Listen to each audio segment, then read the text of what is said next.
We are now live with the webinar, Jews in Europe at the Turn of the Millennium.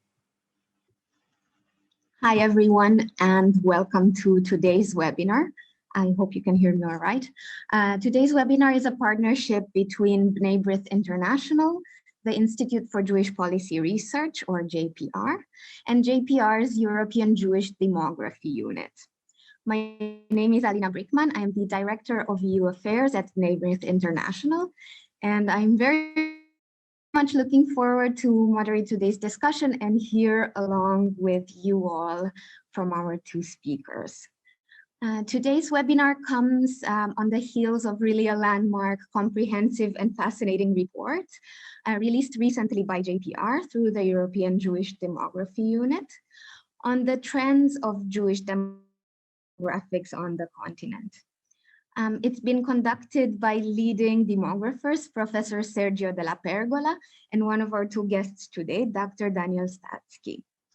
The work of the Institute for Jewish Policy Research has really helped advance the prospects of Jewish communities, both in the UK and across Europe, informing policy developments to positively influence Jewish life, and in particular, their work behind the EU Fundamental Rights Agency surveys on perceptions of anti-Semitism among European Jews, released first in 2013 and then again in 2018, has helped shed light on the realities and the concerns of Jewish Europeans and has really elevated the fight against anti-Semitism to the highest levels of priority of the European Union. The new report, Jews in Europe at the Turn of the Millennium, I'm sure will have a similarly important impact. And so we were really eager to bring some of the crucial findings to you and reflect on their implications for Europe's Jewry in the coming years and even decades. And I think particularly ahead of Hanukkah, for those of you who are already in the holiday spirit, I believe the discussion will touch on many of the common themes: resilience, identity, navigating being Jewish in a majority non-Jewish society, and ultimately the themes of revival and hope. That said, allow me to introduce you to our speakers, Dr. Boyd and Dr. Staetsky. Thank you so much for being with us.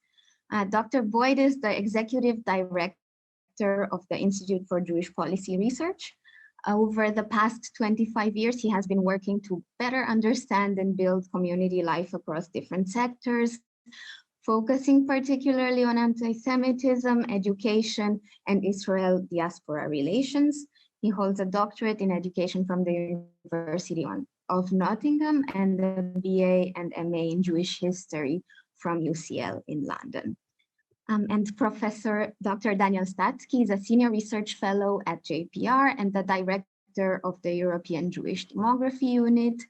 His expertise spans the disciplines of demography, applied statistics, and economics, and he's a former researcher and analyst at the Central Bureau of Statistics in Israel and at RAND Europe. So we'll begin with a presentation from Dr. Staetsky, focusing on basically the major findings of the recent publication. And after that, Dr. Boyd will give a presentation on what are some of the policy implications and the way that they inform community development efforts, the fight against anti-Semitism, as well as youth work. After that, we will have a Q&A session. So we welcome you all, both on Zoom and on Facebook, to pose any questions you might have for either one of our panelists, and we hope to take as many of them after the two presentations. So without further ado, I will now pass the floor to Dr. Staetsky. Floor is yours. Thank you. Thank you very much. I'm going to show my screen now.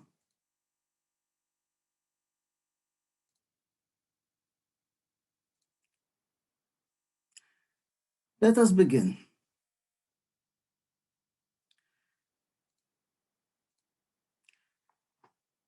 I will begin by saying that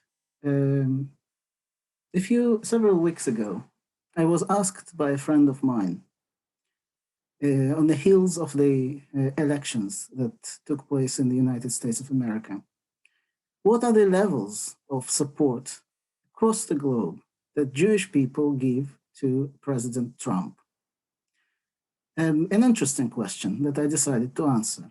In order to answer that question, I had to know how many Jewish people in the United States, as well as in Israel and in other places, support Trump. And that data I had. It was easy enough to get. The surveys of Jewish population and political preferences are regular, so I knew that, but that wasn't enough. What I needed to know to derive a global figure of Jewish support for Trump, I had to know, in order to do that, I had to know how many Jews live in each single place, not just how much support they give to Trump. And in order to answer that question, I built this graph that's now in front of you. And that graph tells me the following thing.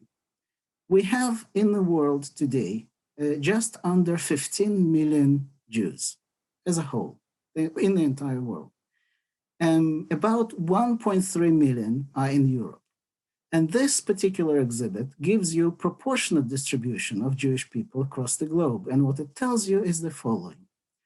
46% of Jews today on the planet live in Israel.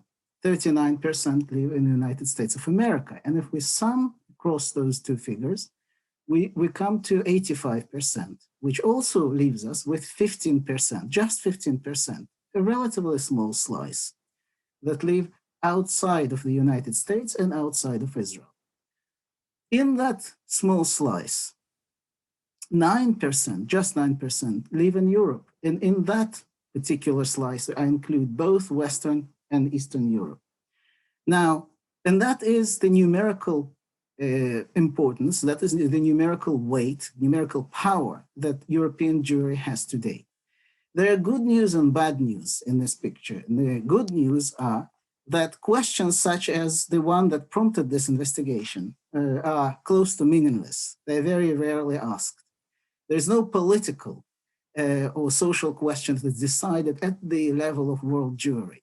Typically, these questions, these political and social questions are specific to the country. So each country and each Jewry in that country has its own weight and decides on its own. That is the good news. The less perhaps encouraging news is that Jewish Europe today is very small.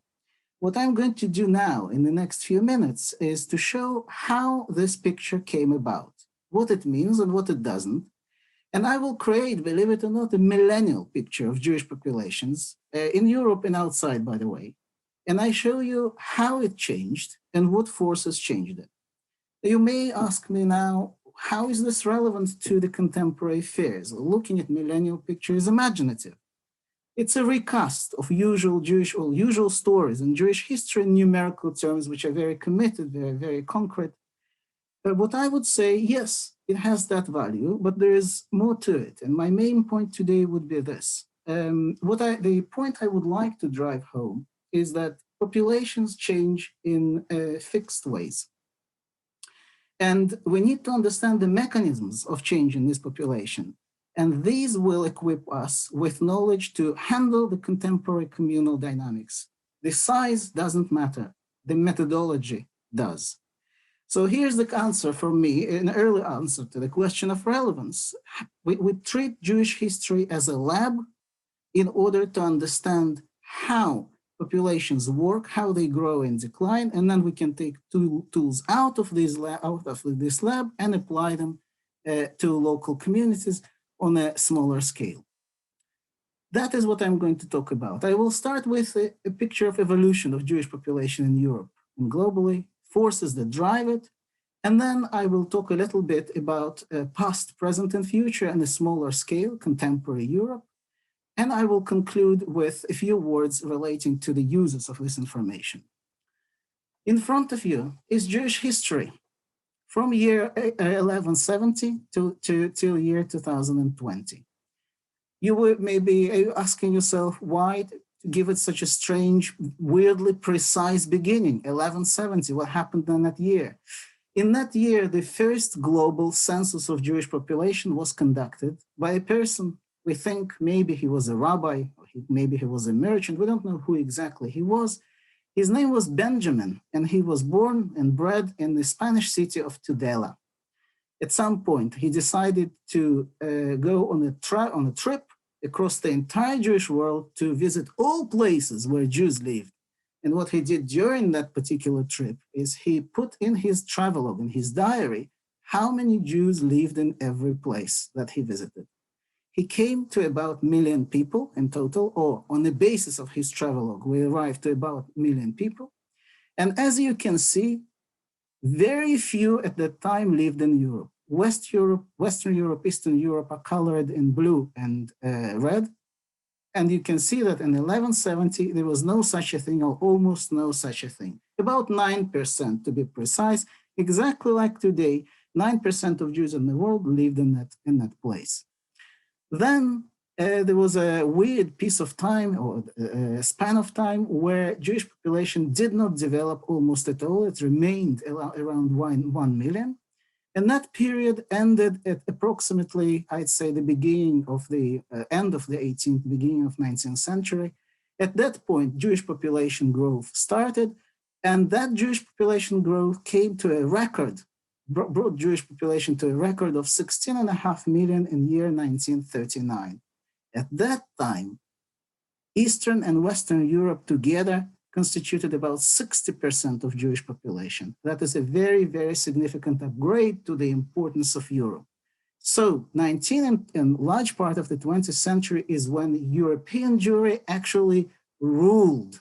And any political question that would have been asked at that time about what Jews think about this or that matter would be effectively decided by European Jews. Things changed. Things changed since 1913, and that's the point where we can identify as a point of decline of Europe, Jewish Europe in particular. There was a dramatic contraction in Jewish population as a result of different forces, and I will talk to them in detail in the next few minutes. What we have today is to emphasize is effectively a return to the situation that was registered for the first time by the numerical enthusiasts from the 12th century. We have, at the time, he had between 10 and 12, he counted between 10 and 12% of Jews as a whole lived in Europe. And then the situation, well, possibly numerical strength of Jews in Europe came to its peak around 1880, something like this, where almost all Jews on the globe lived in Europe, close to 90%. And today we are back to the realities of the Middle Ages, really. So Europe is at a low point, proportionately. Let us remember that we are not at the lowest point in absolute terms. For communal development, however, I must say, and I would like to mention this point, and John will develop it further, local realities are more important than the continent-wide. And mid-term developments and short-term developments are more important than the millennial picture. So again, let us look at the millennial picture as a lab, and let us look at the national realities and zoom in. Before I do that, I will tell you a few words about my methods. Now, this is the way we think about population, not just Jewish population, any population.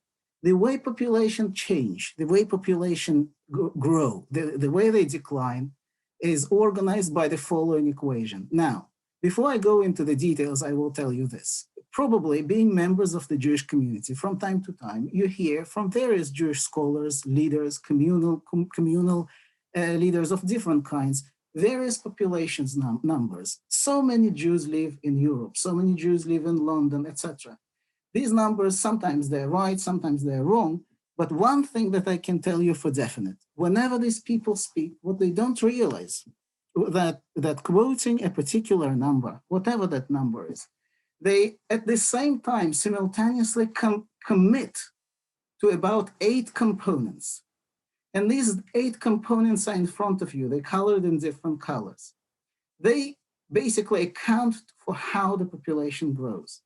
So population at any point in time, which we call PT, P for population, T for time, is a function of a result of the population at the previous point in time, plus births, minus deaths, plus immigration, minus emigration, i.e. out migration.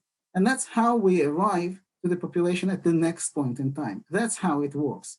So by saying the Jewish population in any particular place is 500,000 or 1 million, anyone who uses these numbers commits effectively to that kind of story. Will be, that person, he or she, should be able to operate with these components and explain how that 1 million or 500,000 or whatever number he or she adopts came as a result of those various movements. Using those components, births, deaths, immigration, emigration, and also ascensions and successions, i.e. Voluntary drift out of Judaism and conversions. I will illustrate national developments on the European scene in national Jewish populations. What you have now is a table that organizes this information just for Western Europe. I decided to make it more manageable and focus on Western Europe first. The countries of Western Europe, various countries, are listed in rows, and the columns present different population, different times. And obviously I'm zooming in now here. Now it's not a millennial history, it's the history since 1939. So let us first look at 1939. On the globe then, there were 16 million Jews. What we see happening between 1939 and 1945 is the tremendous drop in Jewish populations, and we know why that happened. That is the effect of the Holocaust. So expressing that development in dry demographic terms, I can say that that particular period, these 6 years, were under the strong, shining sign of the component D, deaths. Of course, births happened in that period as well, but D ruled, and we see the drop in the population. Between the 45 and 70, we see some recovery in the population numbers to 12.5 approximately a million, and then we see further recovery towards 2020. We also see, in a very tragic lesson here, that Jewish population of the world today globally has not recovered to its pre-Holocaust size. I must tell you as a footnote really that the main protagonists of the Second World War, such as Soviet Union and Germany, recovered to their previous sizes very quickly compared to Jews. We also see here now what happened in detail in every country of Europe. And what we see is the situation in between 39 and 45, basically the differences between countries reflect severity or intensity of the Holocaust. Population, basically we see devastation in countries such as Austria, Germany, and Netherlands. Devastation on a smaller scale is seen in France and Italy. There are countries of Europe that were not affected by the Holocaust almost entirely, almost completely unaffected or very marginally. And these are Switzerland, United Kingdom, and Scandinavia. These countries grew somewhat during the Holocaust, both because they had sufficient births and also they experienced some immigration from the Nazi hit areas. The time between 1945 and 1970 is a time when, first of all, the State of Israel was established. It's a relatively peaceful time in Europe, although there is an iron wall in Europe, but it's a relatively peaceful time. And during that time, we see regeneration in certain populations. Why am I talking about regeneration? Because one thing that ruled this picture was immigration to Israel, the component M. It significantly depleted all populations. And the reason they didn't collapse is because either they managed to replenish themselves through births. That happened, for example, in Italy, and that happened in Austria, or they experienced some sort of external migration, such as France. France at the time received people, Jewish people from North Africa, because at that time the colonial possessions of France collapsed and resulted in this population movement. The time between 1970 and 2020, again, it's the time when the components B, births, and M, migration rule. And the outcome of the outcome is effectively determined by the interplay of these two components. France declines somewhat, the Iberian Peninsula not particularly, United Kingdom declines some. So this is where we identify decline. The reasons behind this decline is the outmigration or insufficient replenishment by births. All in all, we can say that Western Europe declined in the past 50 years by approximately 8 to 9%. So it's not a catastrophic decline, but it's a decline nevertheless. It is significantly better compared to Eastern Europe. Eastern Europe declined very significantly more than Western Europe during the Holocaust time. It then did not particularly replenish itself through births. You see, the immigration also didn't help in the case of Eastern Europe. Eastern Europe didn't manage to establish itself as an attractive place for Jews to live. And it is in the case of Eastern Europe where we see really very significant population decline. What happens for what's the note for the future? What we expect to happen as opposed to what happened already? There are populations in Western Europe that we expect to grow or stabilize in the coming years. These populations are particularly four. These are Austria, Belgium, UK, and Spain. The reason we expect them to grow is because on one hand, they acquired significant strictly Orthodox minorities, and these populations have extremely high fertility. This drives fertility in these countries, the component B, very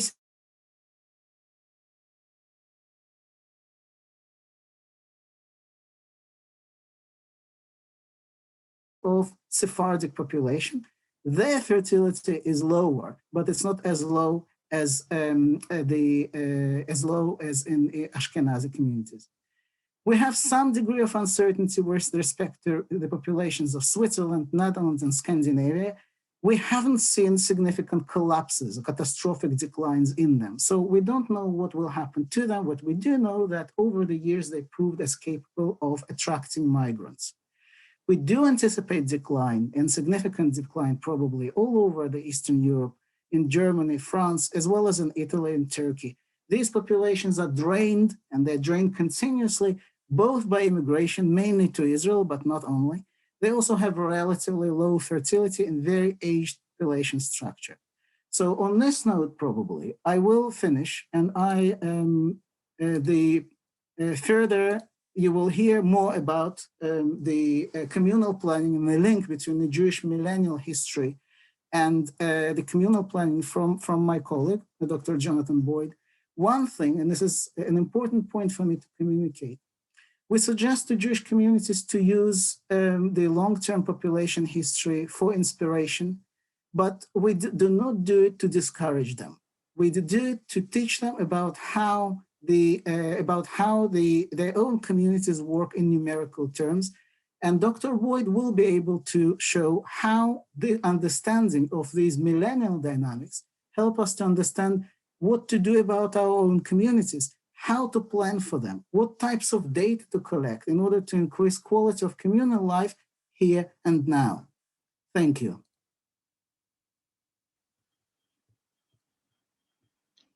Thank you very much, Daniel, for that. And it was a wonderful presentation in both historical and geographical context, and I'm sure it will give us a lot of points for discussion later on. But let me first, as you already suggested, pass the floor to Dr. Boyd and hear more of his reflections as to how these numbers translate to policy and community planning. So Jonathan, please.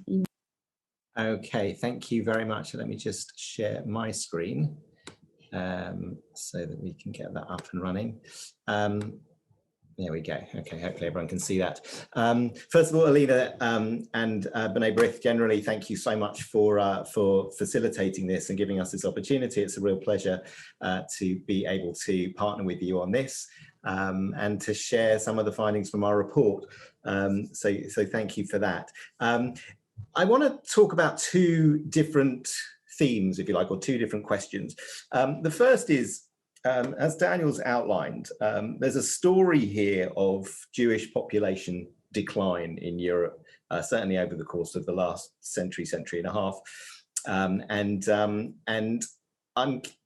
It can be a very discouraging story, and I'm curious about the question of how might that story actually be helpful to us politically in terms of advocacy work. So I want to just talk a little bit about that first of all, and then my second theme is how might we use socio-demographic data generally to make intelligent investments in the future of European Jewish life. So I just want to, those are my two questions that I want to explore, and I'll use data from the report to do so. So let me start with this issue of a narrative of decline. And I want to start with this chart. It sort of goes over some of the ground that Daniel's already covered.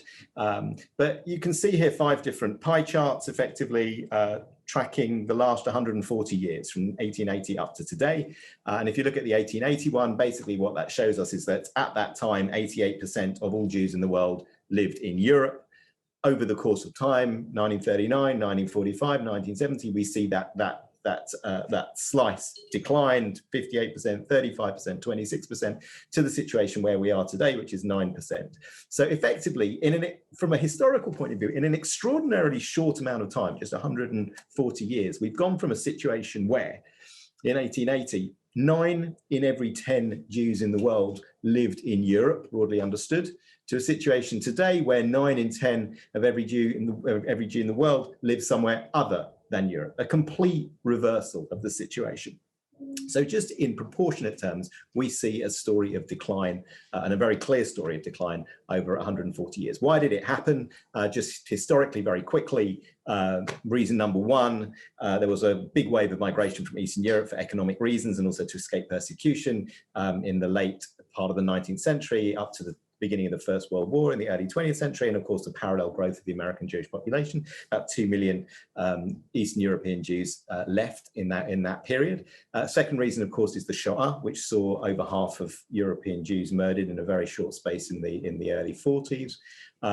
Third reason, persecution in the Soviet Union of Jews and indeed of other religious minorities and other groups as well. But from a Jewish perspective, led to a widespread diminishing of Jewish identity. Fourthly, migration to Israel, I guess the more positive story, significant waves after 48 and establishment of the State of Israel again after 67, the Six-Day War, and a big wave from the FSU after 1990, and of course the parallel growth of the Israeli Jewish population as a result. And lastly, a sort of a very straight demographic reason, which is an aging Jewish population left behind in Europe. Typically, the people that tend to migrate tend to be younger. And so therefore, what was left behind in Europe in many cases was an older and an aging population. And when you have an older population, that tends to be a population that will decline. Here are just some of the numbers, again, just to sort of repeat some of what Daniel's already shared. If we look at the last 50 years, in 1970, there were 3.2 million Jews in Europe. Today, it's 1.3. In the 27 countries of the EU, there are 27 countries of the EU now. There used to be 28, I'm told. There were 940,000 in 1970, down to 788,000 today. In the FSU, the big story, 1.8 million down to just 210,000. And elsewhere, I guess the key segment there is the UK, which has declined by about 100,000 over the course of that 50-year period. So almost however we look at this, we see a story of Jewish population decline. And even there is a sort of an exception, which is kind of interesting, which Daniel also alluded to, which is the story in Western Europe. And by Western Europe, I'm referring here slightly different figures to the ones that Daniel presented, but the countries listed on the right-hand side are my definition of Western Europe. Almost all of them, with maybe 1 or 2 exceptions, have been exclusively Western since 1945. Germany, of course, is obviously split. But if you look at the Jewish population of those countries, they grew collectively between 1945 and 2000. So in Western Europe, there was kind of an interesting thing going on where, unlike the decline happening across the continent as a whole, in Western Europe, we actually saw some growth there, which is very much kind of because Western Europe was prosperous and democratic. And that was obviously became an attractive place for Jews in many respects to either move to or remain in. But then in recent years, the figures for 2010 showed sort of some indication of decline, and by 2020, by today, we can see like proper decline happening. So over the course of the last 10, 20 years or so, even in Western Europe, we are seeing beginning to see a story of decline. And by the way, that decline in Western Europe recently is very much related to this, which are these are Aliyah data, migration to Israel data from the three largest countries in Western Europe anyway, France in blue, UK in red, Germany in purple. And if you look at the focus on the UK and Germany lines in red and purple, you can see that from 1995 up to today, it's really been quite a stable picture. There are some ups and downs, but basically a pretty stable picture. But compare that with France, and we see this huge spike in Aliyah in 2013, particularly 14 and 15 and 16 also, coming down to sort of more normal levels now. But that, of course, was very much related to anti-Semitism in France, and particularly Islamist extremist anti-Semitism. So part of the reason why we're starting to see decline in Western Europe is what's happening in France and French Jews leaving.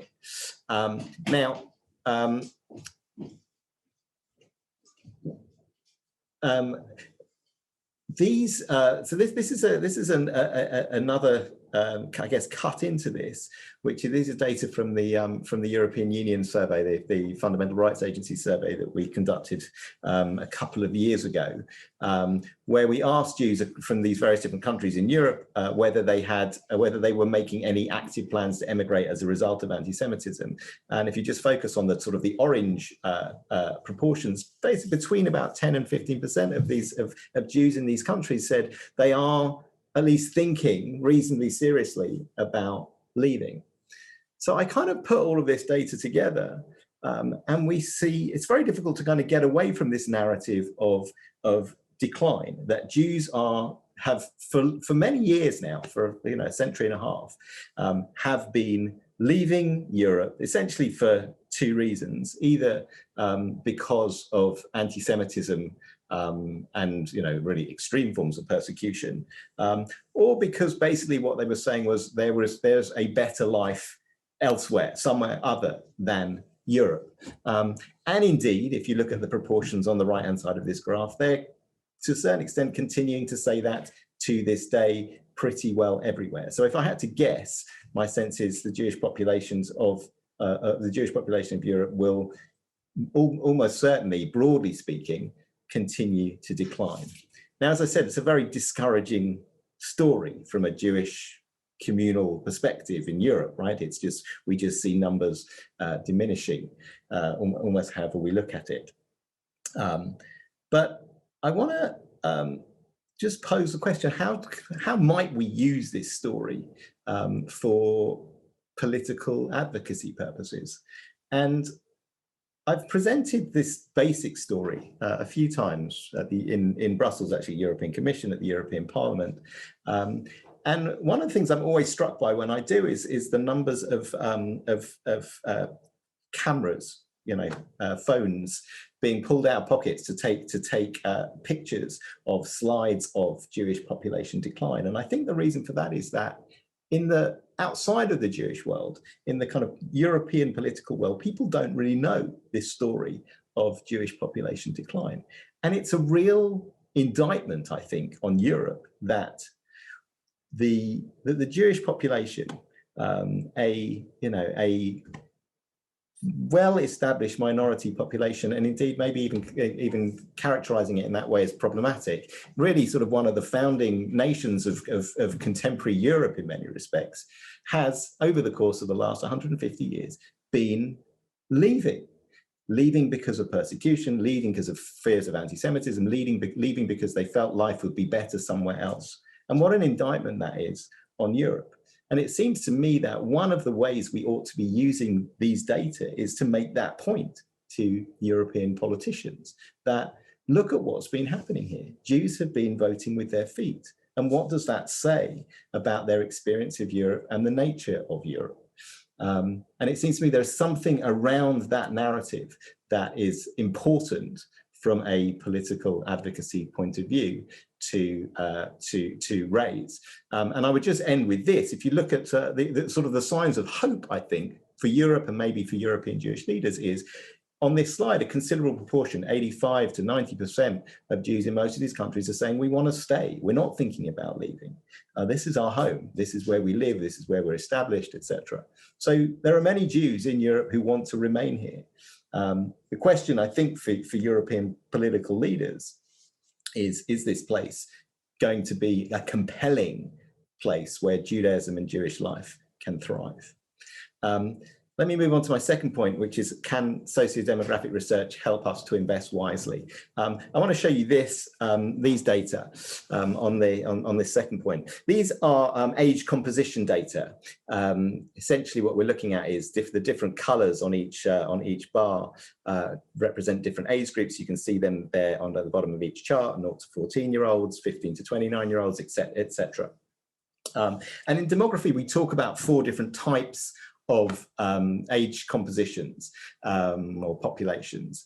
The first one, additional type. Examples of this are Jewish populations at the end of the 19th century, Russia and Romania here. What can you see there? You see very significant proportions, age under 30, right? The blue and the sort of the darker shade of blue and the darker shade of orange. They're 60, 65% or so are in those age groups. Compare that with those 65 plus, and it's a very small proportion. When you see that sort of age composition, lots of young people, very few older people proportionately, that's a population that's going to grow over time just because of the nature of its composition.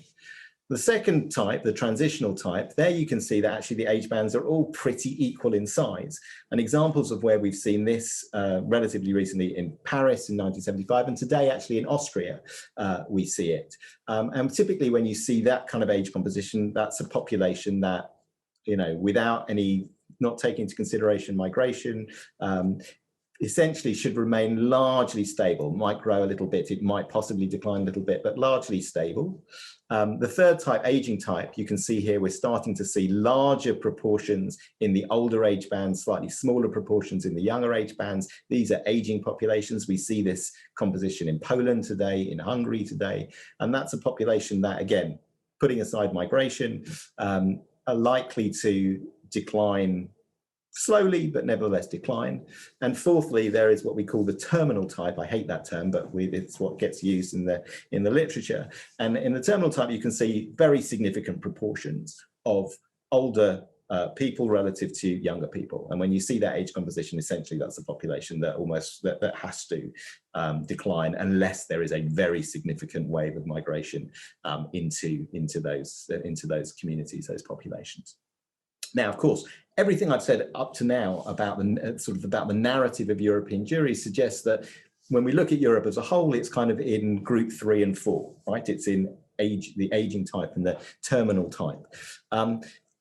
The truth is, though, that actually depending on what we look at and where we look, we actually see all 4 of these different types of age compositions in Europe.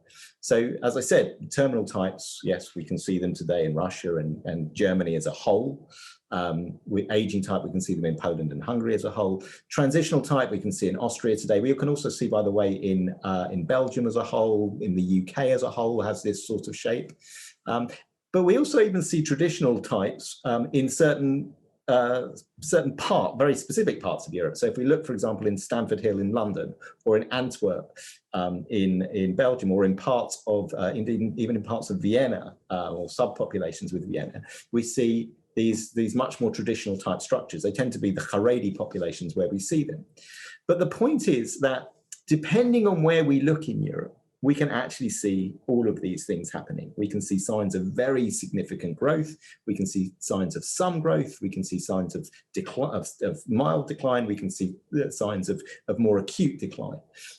So it's actually, it's very easy to have this general narrative about European Jewry, but if we focus in on different places, we see very, very different pictures. And the more we focus in, the more complicated the story becomes. And just to give you an example of that, these are data from the UK tracing 1992 up to 2015, this is just the numbers of births and deaths in the UK Jewish population. And something very interesting has happened there. If you look at the early part of the graph from 1992 up to about 2003, we can see that there were more deaths than births every single year. And essentially, simple demographic rule: if there are more people dying than being born, a population is going to decline. If there are more people being born than dying, then a population is going to grow. But then something interesting happens around 2004, 2005. And since that time in the UK, we've seen more births than deaths, a shift which suggests, based on natural growth or decline on its own, we can suggest some growth of the UK Jewish population. The same, by the way, and we published a report about Jews in Austria earlier this year. We see exactly the same story there, a crossing over of these two lines and the beginnings of growth. So there are important signs of growth in certain places. And that's important to know when thinking about where to invest, because if you have demographic support for an investment, then you're kind of working with demography rather than against demography. If a population's declining and you're trying really hard to invest and rebuild, you're working against demography. But if you've got demography on your side, then actually you're in a much stronger position. And I just want to close by just sharing 3 examples of how we at JPR have used demographic data for community planning purposes, or we've been involved in using demographic data for community planning. The first is actually I mentioned earlier the research that we did with Ipsos for the European Union Agency for Fundamental Rights. We've done 2 big pan-European surveys of Jewish people's perceptions and experiences of anti-Semitism, one in 2013 and one in 2018. The interesting thing about the 2013 one was, on the back of that research, the European Commission established a position, a European Commission coordinator against to combat anti-Semitism. Many people here may well know Katharina von Schnorr, I saw that actually her former colleague, Johanna Sperman, is also on this call. But on the back of that research, it was very interesting to see that the Commission set up this position that was designed to help combat anti-Semitism across Europe and build closer relationships between government and Jewish communities. And on the back of that, a lot of countries have established a similar position at a national level. Now, I don't think JPR can take responsibility for it, but that research simply couldn't have happened without demographic data on Europe. We needed the demographic data in order to be able to conduct that research. So it sort of underpins our ability to do that sort of work. And there's a direct line between having these sorts of data to being able to do those sorts of surveys, to being able to see those kind of policy interventions happening at a very serious level across Europe. Second example, much smaller example. I mentioned that we did this study in Austria about the demographics of the Jewish population there. After doing that study, the Lauder Chabad Jewish school system in Vienna came to us and said, we have a question about whether we need to build capacity in our school going forward, or whether we don't. We just don't know whether there's going to be more demand for places or not. So the piece of work we did for them was to use demographic data to make an assessment of that question. And actually, in that case, there are reasons to invest, because the likelihood is we're going to see some growth. We did a similar piece of work, by the way, in the UK. And the third example actually is about COVID, and that we've done a lot of work over the course of the last 9 months or so since the pandemic began, just trying to understand mortality and whether different Jewish communities have been affected and how they've been affected by COVID. We've also done all sorts of research in the UK about the impact of COVID on the British Jewish community, again, using demographic data to support our analysis. And just in the case of the UK, that those data have been used to inform the community's policy on how do we safely open up our facilities. How do we understand what's happened to the Jewish population here in terms of their economics, in terms of their health, in terms of their physical, mental health, etc. All of those questions become possible to explore with the demographic data underpinning them. So I'm happy to talk about any of those examples as we go into the Q&A, but I think it's important to understand just how fundamental some of these data are. They're interesting from a historical perspective, they're interesting just to know, but what we're really interested in at JPR is how do we utilize these data to help Jewish communities plan more effectively for the future, and how do we use them to ensure that European Jewry gets to sort of its best shot in spite of the demographic decline that we've seen. I'll close with that, and then I'll hand back to Alina so we can perhaps take some questions. Thank you very much. Thank you so much, Jonathan, for that incredibly interesting presentation. And I'd perhaps like to invite Daniel to join us back again, because I'd love to explore a few themes further with you based on both of your presentations. You always do such a wonderful job of bringing life into numbers, and reading the report was incredibly interesting, but hearing both of you take us through it is painting a much fuller picture. I think a few of the themes I'd like to focus on are the places where we do see growth and what we can learn from that.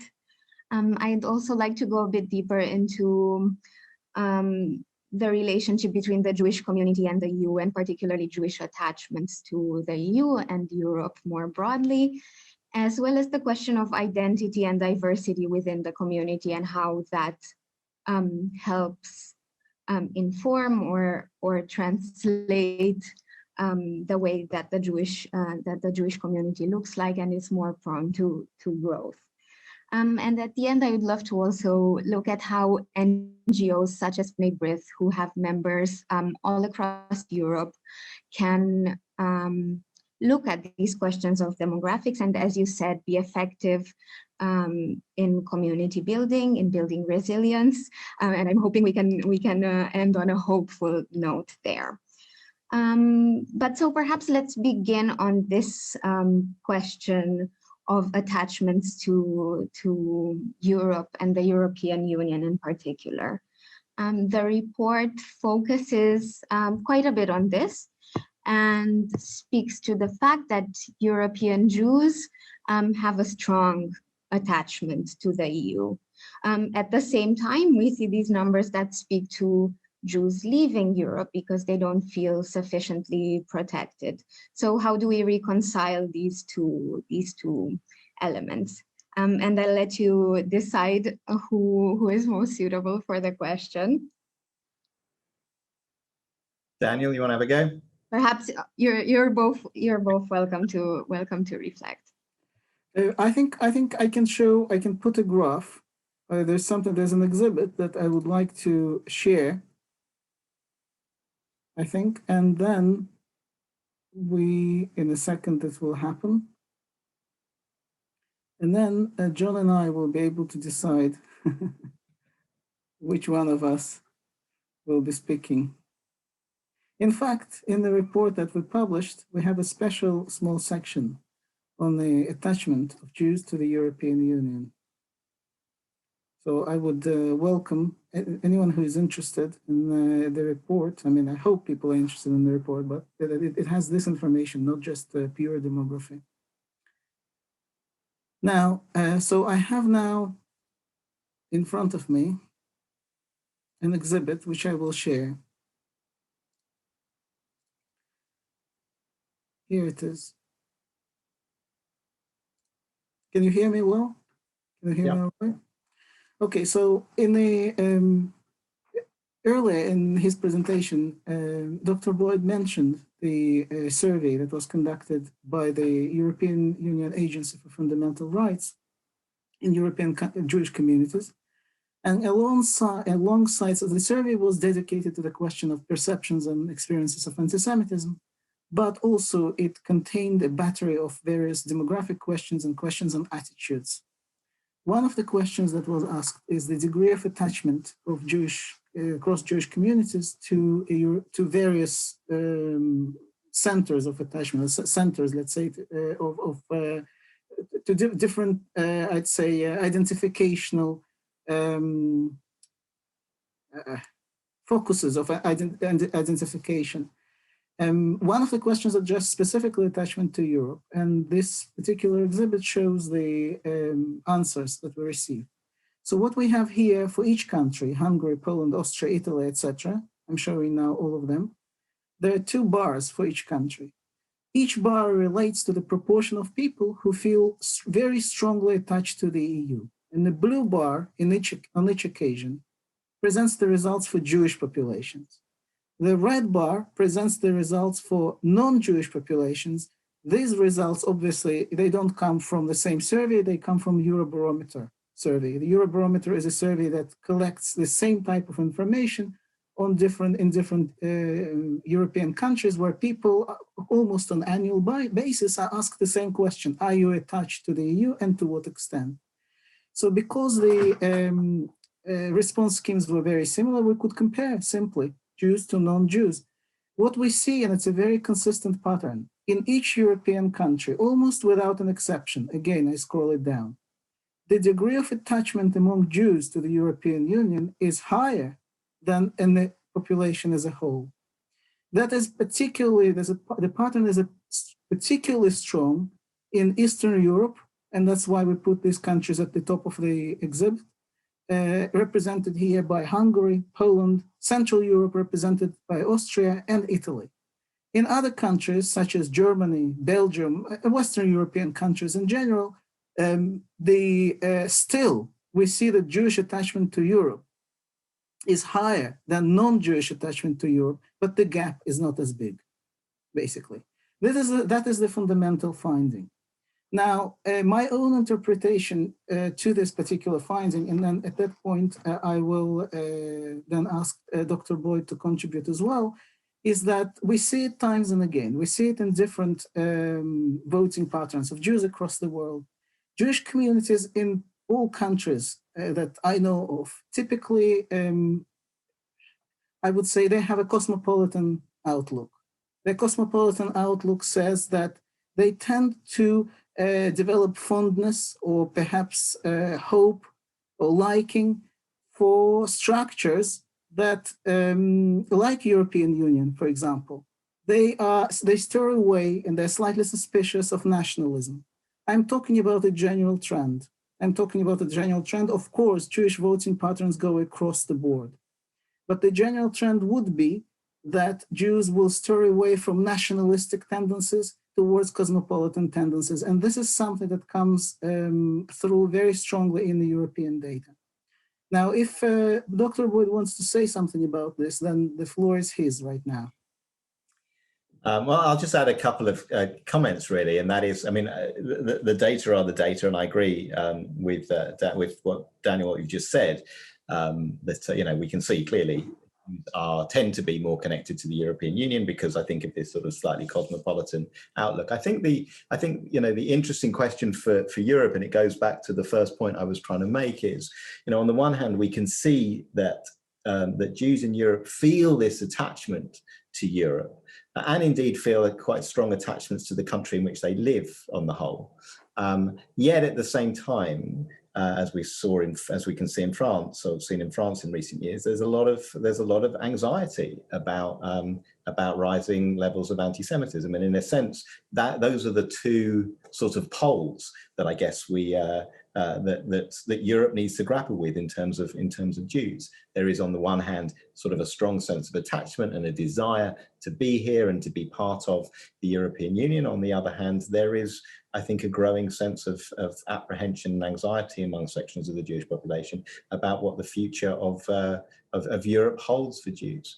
And I think it's important to be, like as I was saying, I think it's important in our advocacy work with European bodies to make that point clearly. Thank you both. And just to say, I've been in some of those meetings where you presented these grim numbers of decline. And I was exactly one of those people you mentioned, Jonathan, that took out their phones and took photographs of the slides you were showing. But I have to say that at the same time, and perhaps because of research such as the one that you've conducted and its implications of policy, there is a very tangible movement towards better understanding that in order to tackle anti-Semitism and to make Jewish communities feel more welcome, we must also highlight positive expressions of Jewish life. And so it's been particularly encouraging to see that even the title of the Coordinator for Combating Anti-Semitism has been extended to include also safeguarding of Jewish life. And I think that's symbolic of the mind shift that is starting to occur and hopefully will continue even more strongly to be seen.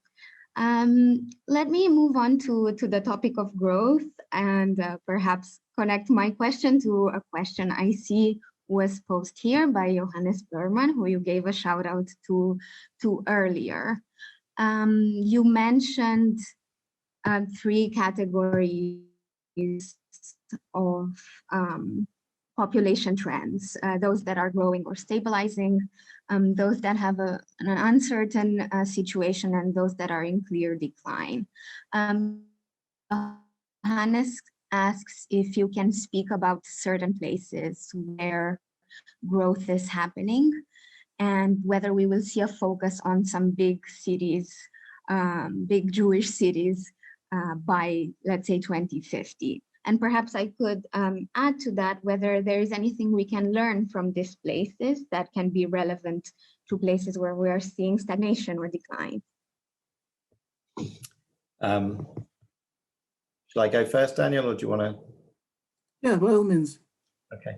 The first thing I would say is it's very. I'm very sort of reluctant to make long-term projections about what's going to happen in any given place. Not least because, as you said in my bio, my background's in history, and one of the things I learned from history is that people who make predictions about the future tend to be wrong.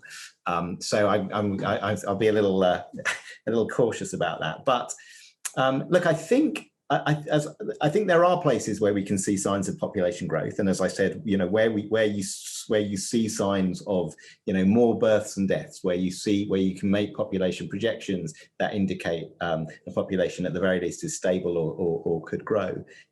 Where you've got demographic data on your side, those are places that obviously make sense to invest, and the ones we can see right now are.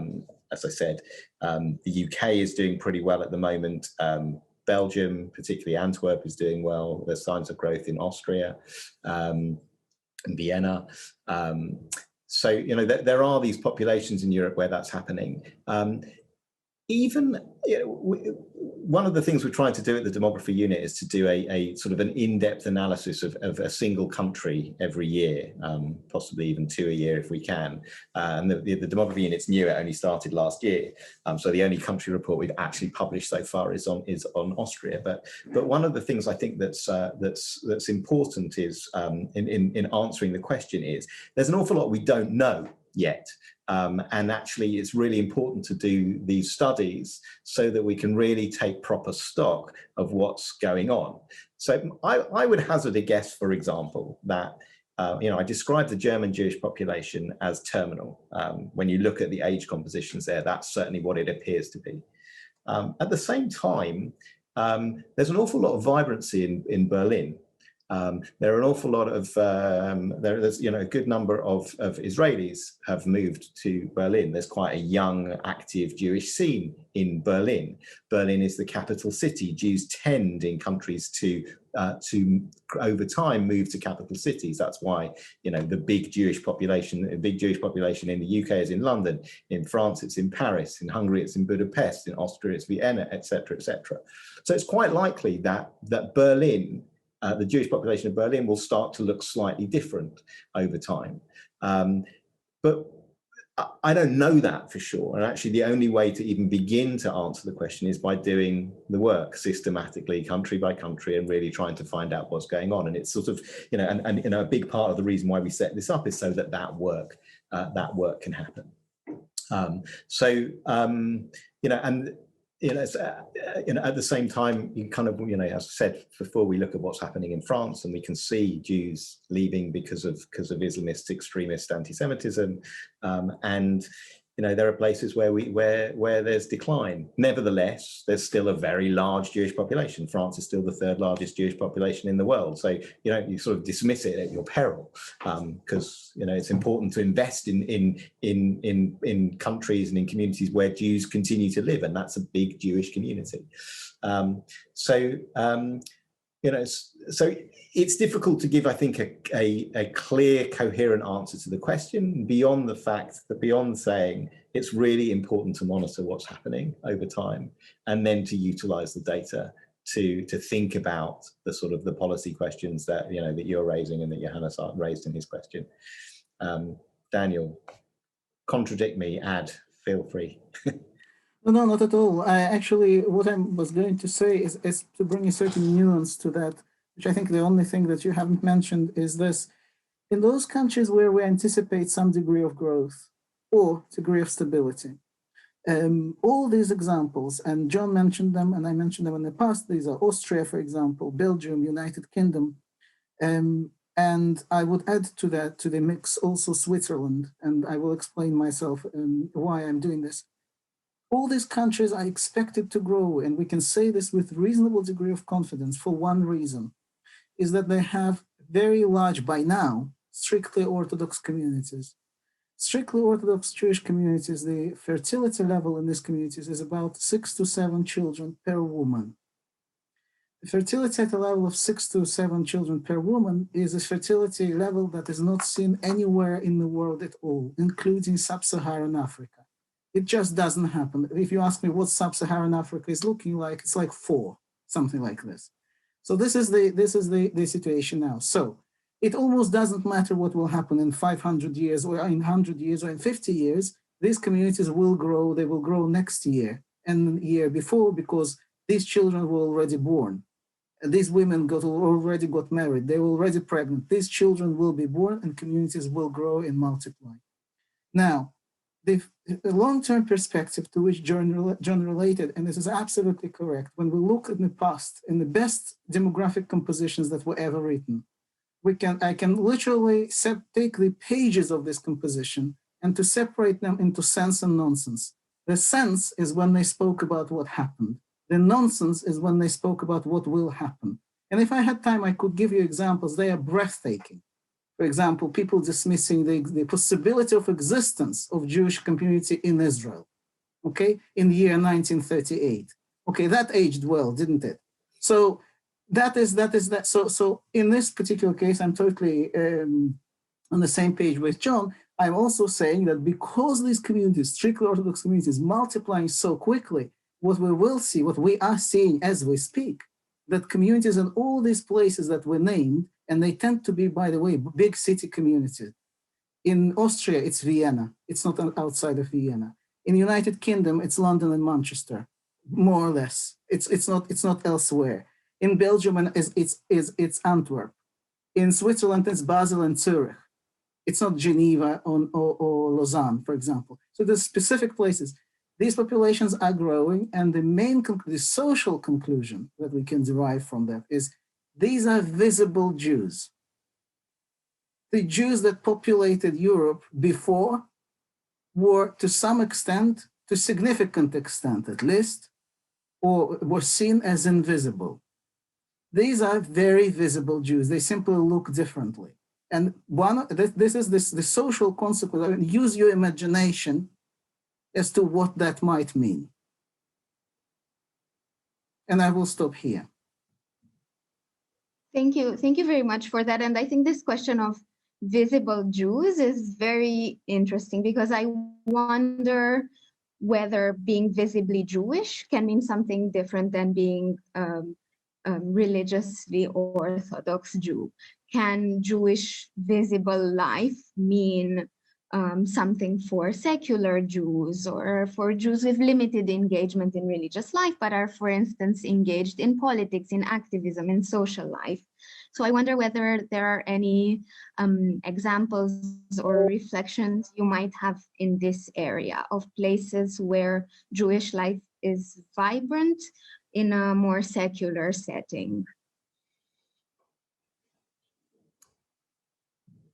And it's fine if not, we have a lot of homework to do. Do you want to have a go? Sure. Well, I mean, I mentioned Berlin previously, so I think there's a quite a scene there. But I'd also mention London as an interesting place, I think, for other Jewish populations to learn from. It's interesting, actually. We just lost the former chief rabbi, Rabbi Sachs, who passed away very sadly a few weeks ago now. When he first became chief rabbi, the first book he published was called "Will We Have Jewish Grandchildren?" Right? It was a really sort of a diatribe about Jewish population decline in the United Kingdom. And he basically said at that time, this was in the early 90s, if we don't start investing seriously in education and in community development, then we will disappear. Now, the real reason why demographic growth is starting to happen in the UK, as Daniel said, is about fertility in the Haredi community. But at the same time, I would say over the course of the last 25 years, there's been an extraordinary effort to really revitalize Jewish life. Within the religious part of the community, but also I would say within the secular part of the community. And I mean, the two obvious examples I would mention. One is Limud, which I think people will be familiar with, but it's an initiative that started in the UK and was really designed to create a Jewish learning festival that to this day attracts 2,500, 3,000 people every year. And the other thing I think that's happened in the sort of more secular spaces was the creation of JW3. It's a big Jewish community centre on Finchley Road. I don't know if people know it, but it's basically, if you can imagine, the main thoroughfare running from central London into the sort of the Jewish suburbs. It's on that street. It's a huge, beautiful glass-fronted building. Now, it helped that there was a philanthropist willing to put millions and, well, tens of millions of pounds into building it. But it's certainly created and helped to create a very sort of vibrant Jewish cultural life, along with Jewish Book Week and Jewish film festivals and all that sort of stuff. So it is possible, I think, to create vibrancy. It helps if you have numbers. It helps if you have, demography on your side. But even when it's not on your side, I think there's I think it's important to think about, the Jewish life now and Jewish life over the next 5 years or 10 years, so that even if a population declines, that there is something vibrant and something dynamic. And the other thing I would say is, to a certain extent, I think it's not necessarily, when I think about Europe, it's not simply about place. It can also be about, it's also important to think about people. So there are Jewish populations that are very, very small and that are clearly declining.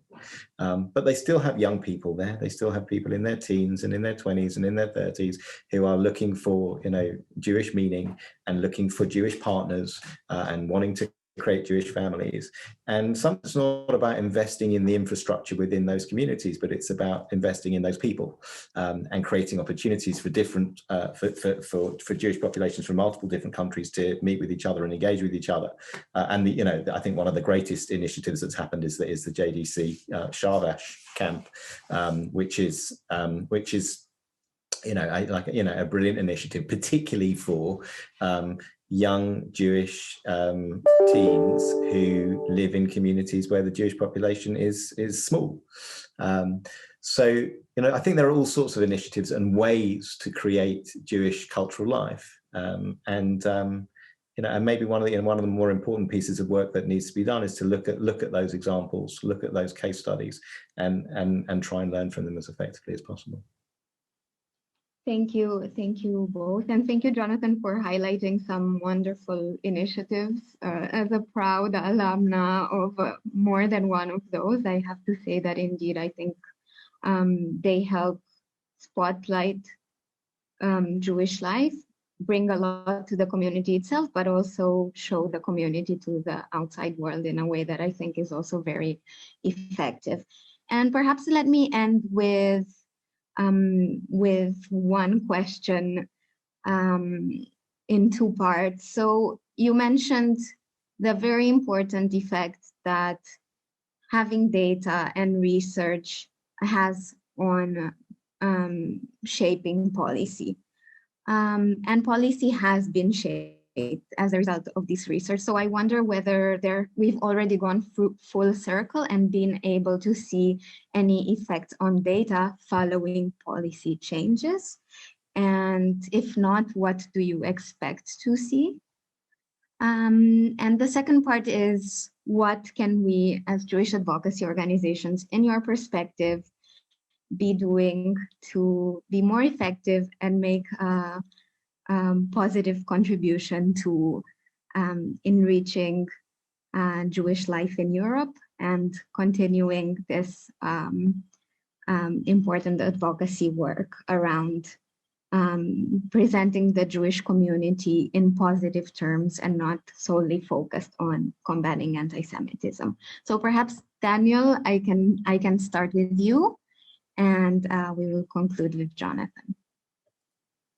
Thank you. Yes, certainly there is something that needs to be said. I mean, obviously people who listened to these contributions, to this discussion, will be able to judge for themselves whether data are useful for anything. And I hope the conclusion they will reach that it is useful. It's not just interesting in the sense that Anna Karenina is an interesting book, but somehow it helps. In JPR, from time to time, we have clients who ask very concrete questions. Should we expand our school? Should we not expand our school? What should we do with the synagogue that we have, because the numbers are diminishing? So these questions, these queries are extremely concrete. Our greatest obstacle in this area are data themselves, their availability. When I was listening to your question, Alina, it brought a memory. Recently, I was speaking to a large Jewish donor who asked me the following question. In the post-COVID world, she asked about the post-COVID world, but it's neither here nor there. It was just an armchair for her to somehow start the discussion. What do we need in the Jewish world? What do we actually need to do? My question to her was, I mean, it was obvious for me, to collect the data. If you want to know how many Israelis live in Sweden, you need to collect that data. If you want to know how many Israelis live in Austria, you need to collect that data.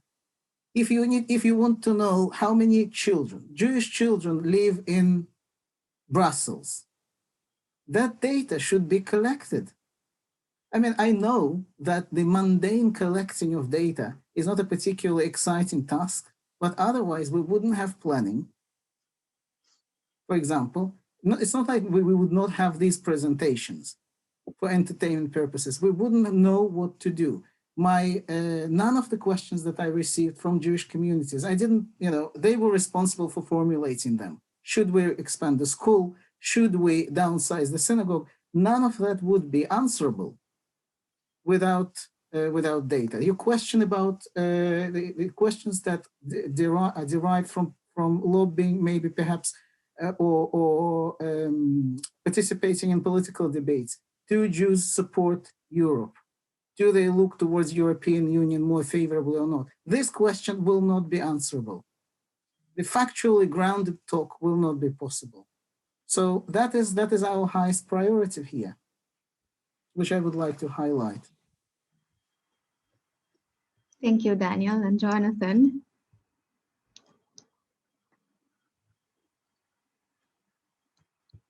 Should I, sorry, my internet connection's a little unstable, so I don't know whether other people are having trouble hearing Daniel, but I was struggling. So I hope you can hear me. Can you hear me, Alina?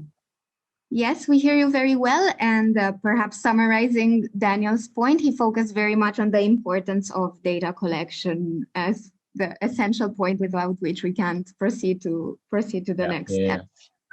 Yeah, and I obviously, you know, I'm going to say something. I'm going to say something very similar. Although I noticed that there's a question about 3 concrete projects, right, that we could do. I would say I'm going to ask that question from a research perspective. The first is, you know, I agree with what Daniel said about really fundamental data, and really fundamental data are the kinds of data that any you know, any government collects about its population. It's, you know, birth rates, death rates, it's migration data. It's, you know, just the real, I mean, Daniel presented the demographic equation before. It's really important that Jewish communities monitor that sort of, those sorts of figures. Because without them, we just don't have a proper understanding of what's going on. So, and not we as in JPR, but we as in, you know, the Jewish community, anyone concerned with Jewish communities. And it's remarkable how few Jewish communities actually do that work or have that data, you know, and how unimportant most of them regard it to be. But part of our agenda at the demography unit is to encourage that sort of work. I think the second sort of research work that I think is important is our sort of evaluative studies, the kinds of studies that help us understand what actually works in terms of helping people to cultivate strong Jewish identities.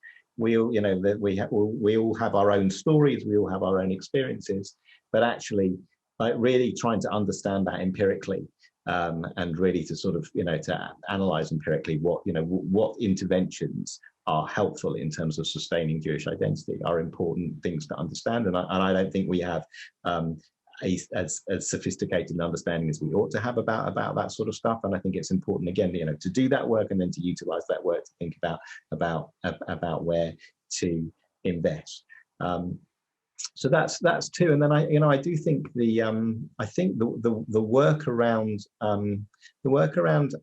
anti-Semitism in its broadest sense is very important, because there's a reality out there, and there are different ways of analyzing, of researching anti-Semitism. You know, there's the FRA approach, which is looking at Jewish people's perceptions and experiences.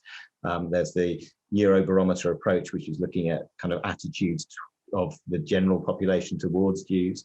But there's also demographic data, again, like, you know, the data on migration are really significant in terms of understanding how Jews are reacting to concerns. So the data I showed you about Aliyah rates from France, you know, there's a relationship between anti-Semitism and migration, and it's a really important migration, because a really important relationship, because when people are scared, they leave, and when they're really scared, they leave.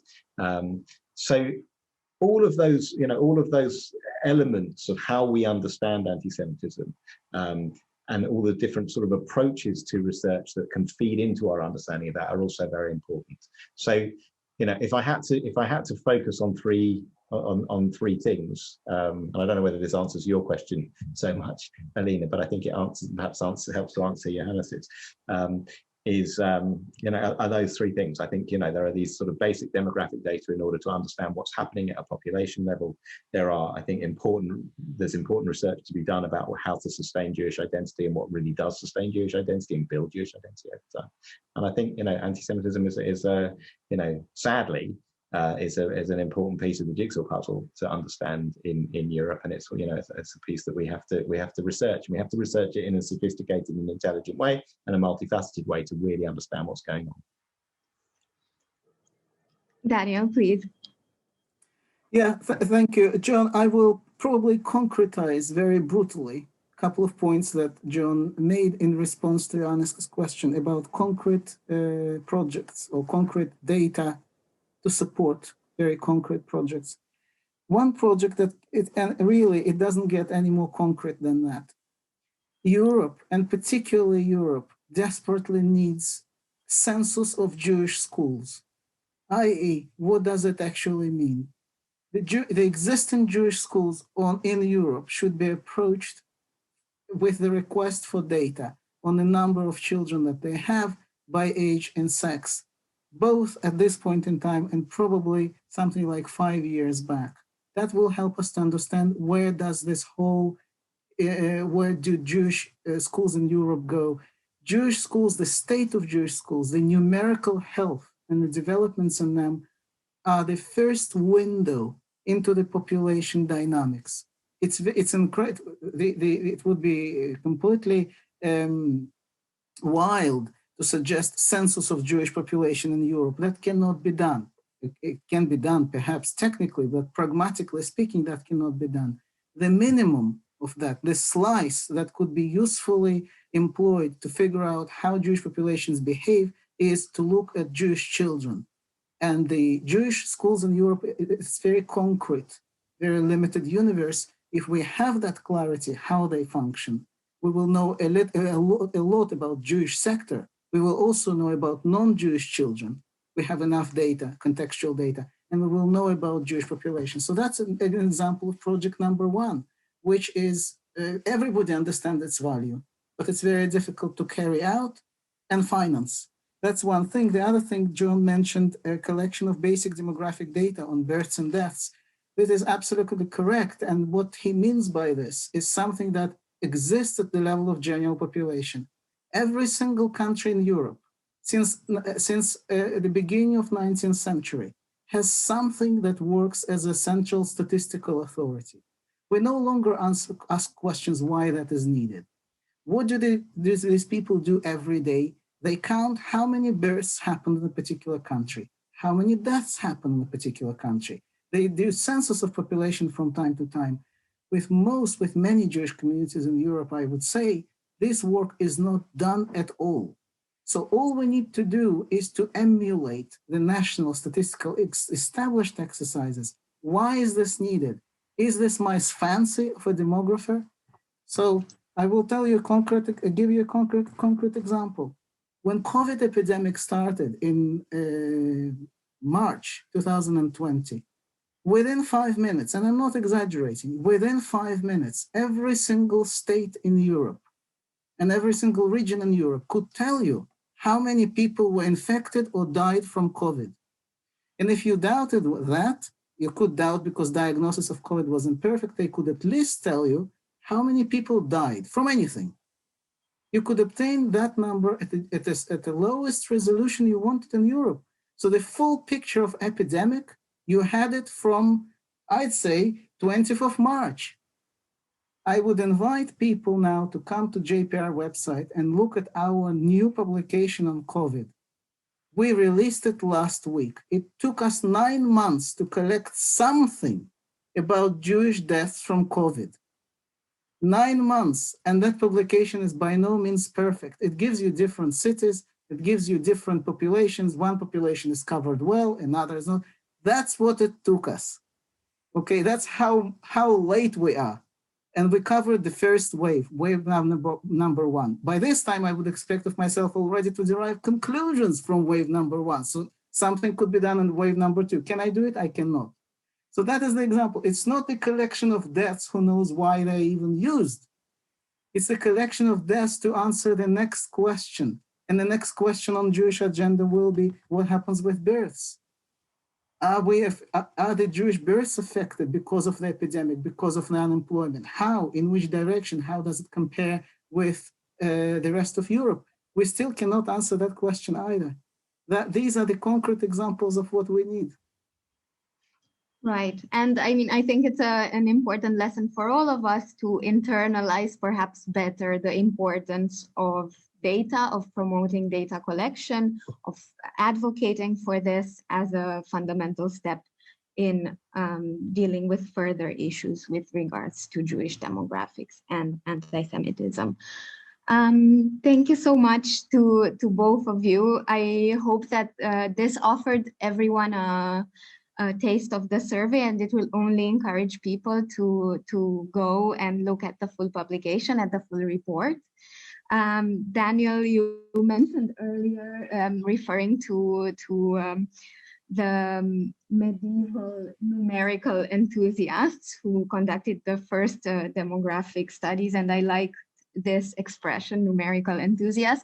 Thank you too so much for being the wonderful numerical enthusiasts that you are, because you are doing tremendous work that really helps our advocacy efforts and helps the community better understand where it stands and where it's heading. To everyone watching, I hope you found all of this very interesting. And as Hanukkah is right around the corner, let me wish you all Hag Sameach, a happy Hanukkah, happy holidays. Thank you so much to the Jewish Policy Research Institute for partnering with us today, and wishing you a lovely evening or day, depending on where you are.